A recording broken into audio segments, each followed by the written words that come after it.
Good morning. Welcome back from break. You feel all refreshed now? That much? Yeah. It really is spring, you could tell. Yeah,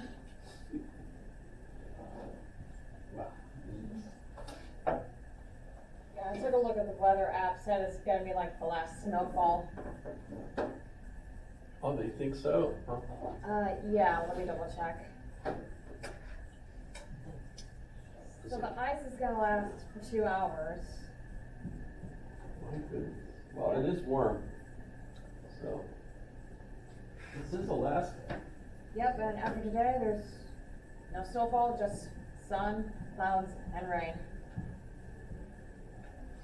Well, how many of you are from Alaska? So this is what you've come to. I mean, this is like, how many of you are from Florida? You were born in Florida? You don't remember anything of. I got to visit Florida 4 different times. Orlando each time. I really liked Disney World, Epcot Center, those kinds of things. Really makes you feel like, everything could be perfect if only, You were in Florida? Well, the one time we were in Florida and what we learned was the best time to go. Now this is years ago. Now the best time to go is never, depending on your point of view. But back when it was like a really neat thing, and you didn't have Google Earth, so you didn't have to actually physically go. We learned that it was best to go in between Thanksgiving and Christmas, because that's when hardly anybody was there. And so that's when we would go, and there were no lines. They had specials, it was cheaper, but it was also colder, which was interesting. I remember the one time we left the hotel, which was music, as I recall, and we got to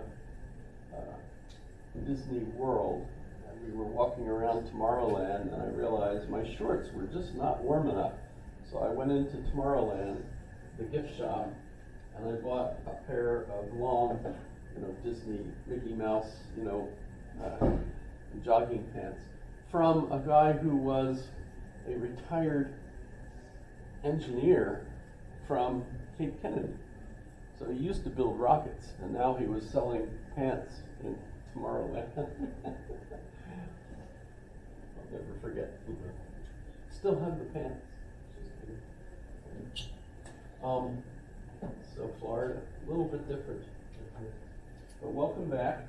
Today, we're kind of cruising towards the end of the course. Really, it comes quick at this point. So today we're going to be doing primarily Leibniz, but as usual I'll try to pair him with a couple of other contemporaries to bring out his differences. And so Berkeley will be the one we'll be looking at next class, and so we'll still be thinking about Leibniz while we're doing Berkeley, because they're contemporaries, although Leibniz died when Berkeley was really quite young, but still they are contemporaries. They influence one another, they argue with one another, at least by mail, so to speak.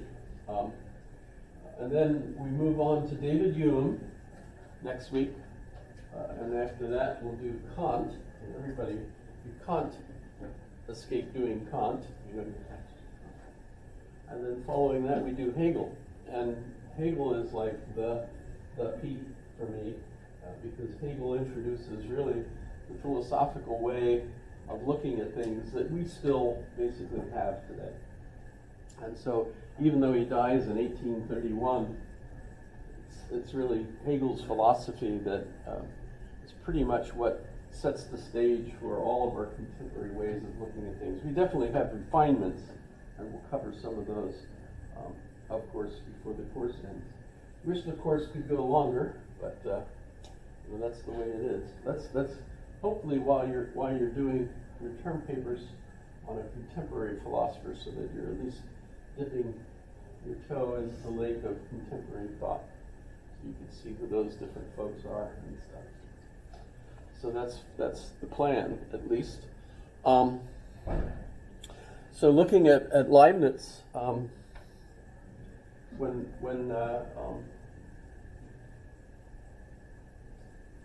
we talk about Leibniz, the one thing that all the Germans that I've ever heard agree on is that he was the greatest genius that the Germans ever had. So that's kind of interesting. And he is a contemporary of this guy. Make sure I have that one right. So Sir Isaac Newton, who the English think of as the greatest genius, perhaps, at least. And it's interesting to see the contrast between them.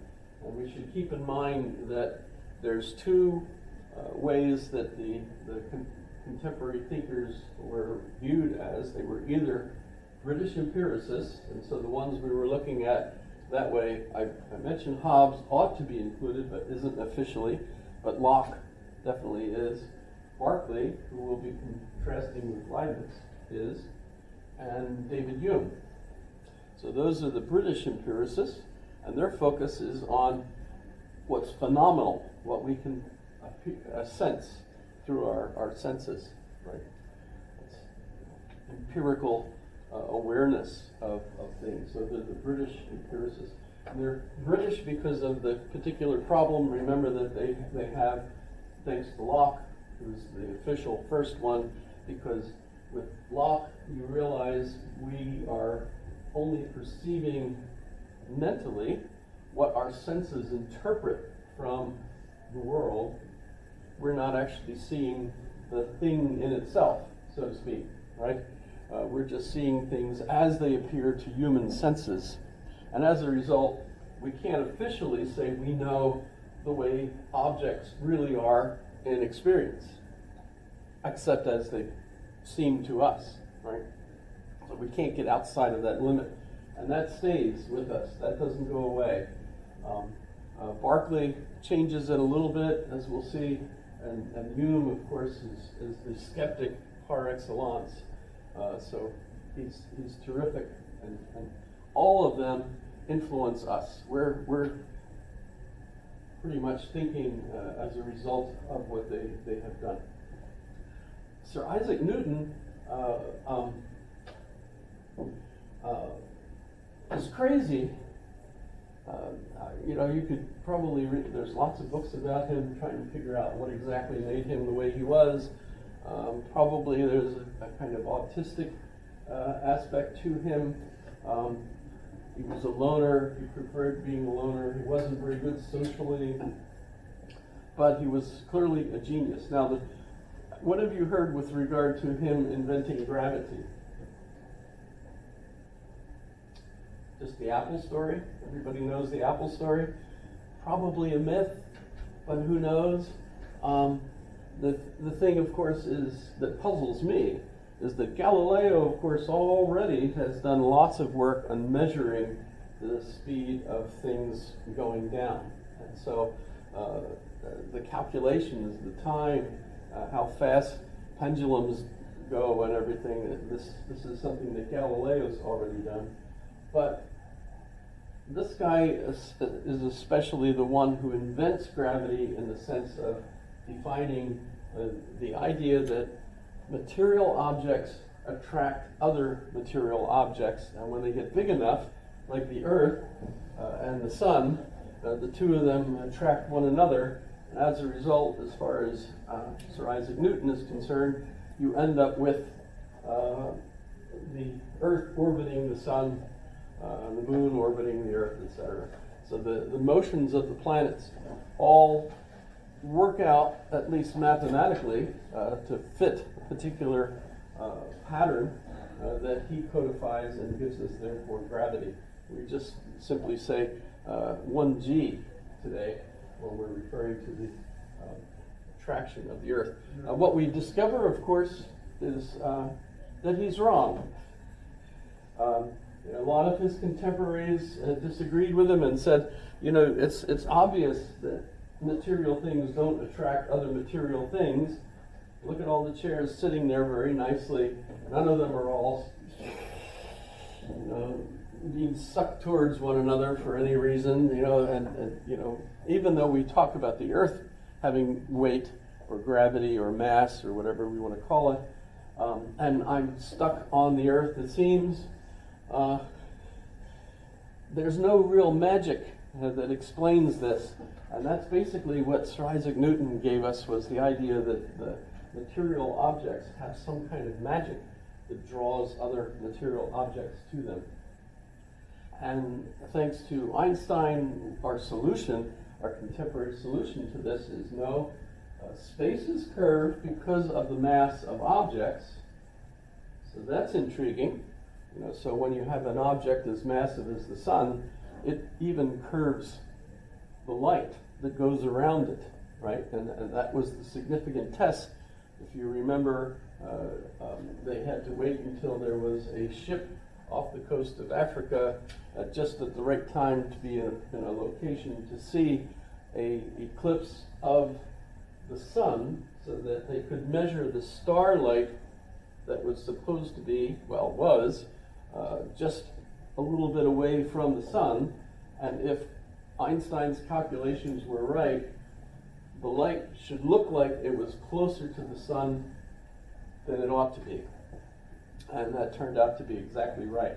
I believe almost exactly, pretty close. And so Einstein's paper, I think it was like 10 years after he made the prediction, was acclaimed correct. And of course, the explanation is that objects moving in space follow curved pathways.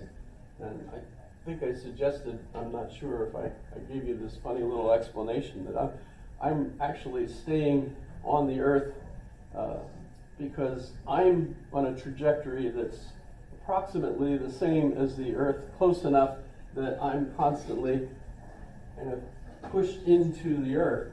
And as a result, what we think of as the Earth is pushing on me. So the reason I feel a certain amount of pressure, which we call gravity, is actually acceleration. The Earth is accelerating me away from the trajectory that I normally, without the Earth here, would have taken, right? So there's no magical force inside material that causes attraction, which is what Newton gives us. Instead, what we have is everything in motion, and all the motions are either coming into contact with others or escaping them. And if you look at how they talk about the escape velocity of the Earth, the sense of weightlessness that can be emulated by high aircraft that drop, unless you're in a Boeing that you don't really want to drop. Sorry about that. None of you were on that plane, right? I'm pretty sure. Or if you're, of course, out in orbit and you experience weightlessness. All of that is really much better explained by Einstein's theories than his. The thing is, as we talked about Euclid's geometry versus hyperbolic geometry, which in a sense superseded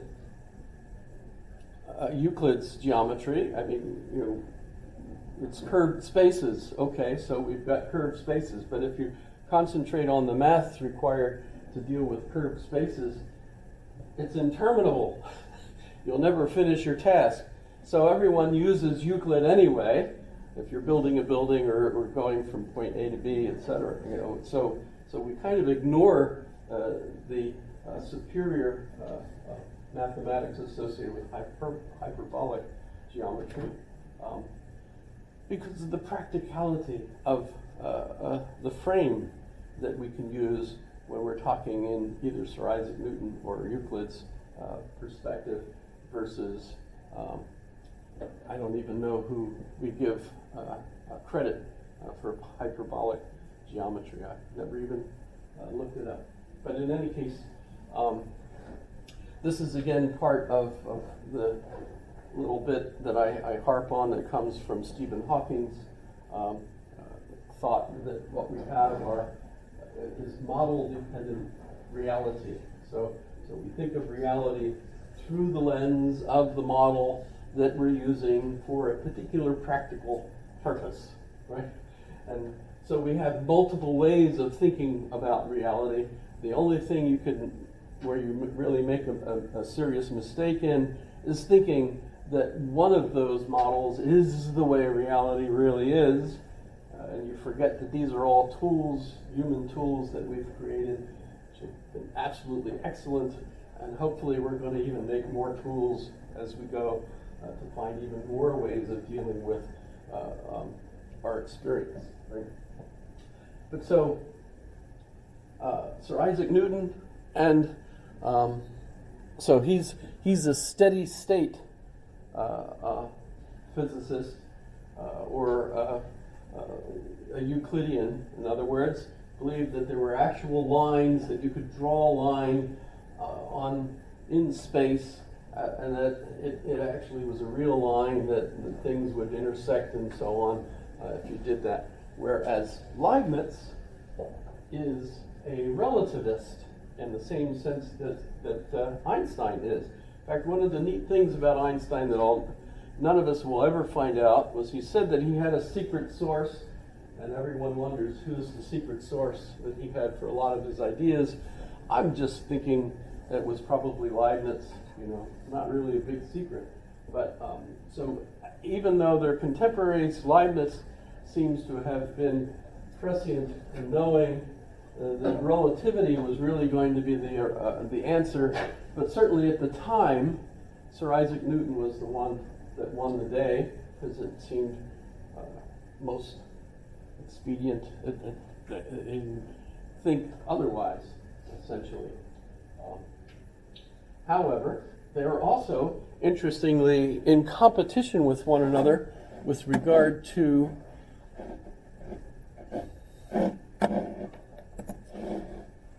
different things that they invented, such as calculus. If you're in England, my understanding is Sir Isaac Newton is the person you praise.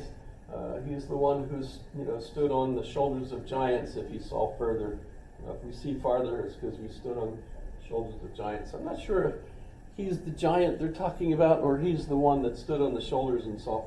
I don't know how that works. But in any case, so if you're in England, Sir Isaac Newton, don't mention Leibniz. It's a cultural thing. If you're in France and over, however, Leibniz is the one who invented everything. That's another cultural thing. So I don't think it gets anybody in serious trouble, but it's probably a good idea just to be aware that there's a national pride associated with Sir Isaac Newton, and there's a pride associated with Leibniz, with the Europeans. In fact, when we're thinking, okay, we have the British empiricists, right? And the main ones we think of are Locke, Berkeley, and Hume. When we look at the philosophers from Descartes on, we think of the rationalists, the European rationalists, and that includes Descartes, Spinoza, and Leibniz. The two converge when we get to Kant, which you'll see is why Kant is so significant for us. We're all Kantians, essentially, today, as you'll see when we get there. These folks are actually pre-Kantian, of course. But the Calculus War is a very interesting book, because I suppose the thing that interested me most was just how secretive they were between one another. They were, on the one hand, proud of their accomplishments, but on the other hand, didn't want to let them leak out to anybody, because that would mean that other people would know what they knew, and they didn't want that to happen. And the interesting thing to me is the contrast with today is where a scientist wants people to know as soon as possible whatever his new idea is, because he wants to get credit for it. And he doesn't want someone else to get credit for it. It's even a money thing, of course, patents and things of that sort.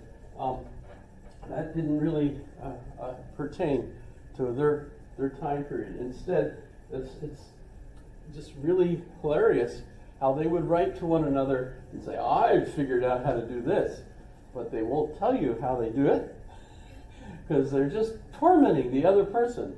And the other one writes, I've figured it out too, and you're like, how did you? So they're not being open with one another.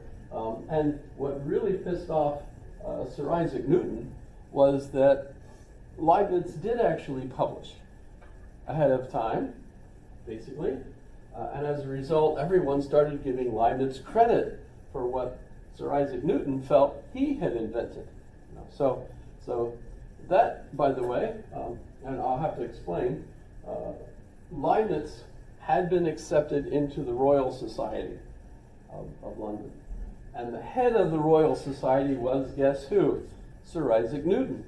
And Sir Isaac Newton appreciated the calculating machine. Remember I showed you the gold parts of the calculating machine that never actually made it to London in one piece because someone always stole the parts.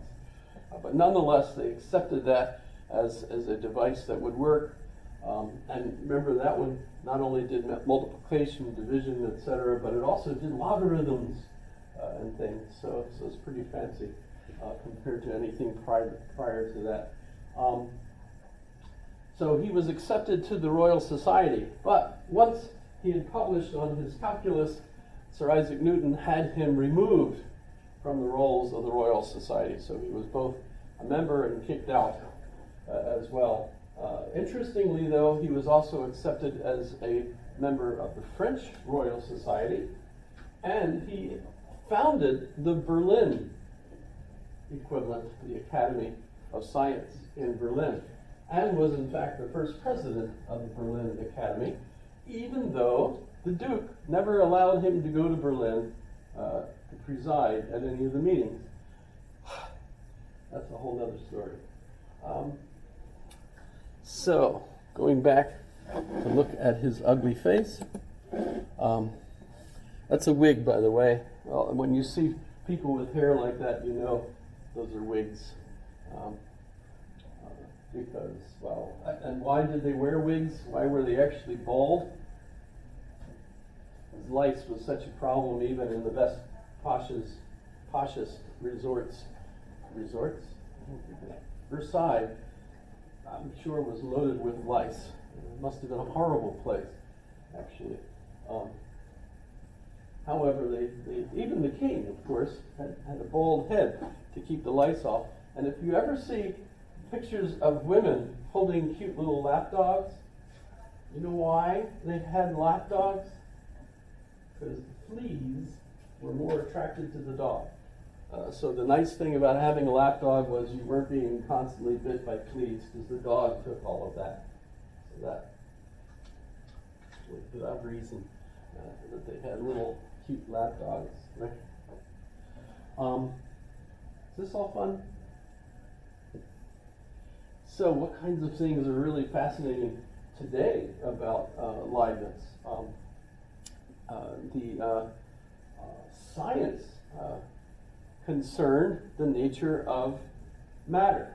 Remember, Locke gives us the idea of atoms, solid little things that are, as the Greek word implies, uncuttable. Well, remember, that's going to appear, and Berkeley is the one that's going to give us that. Let me put Berkeley up for a minute so that you can see him. He's younger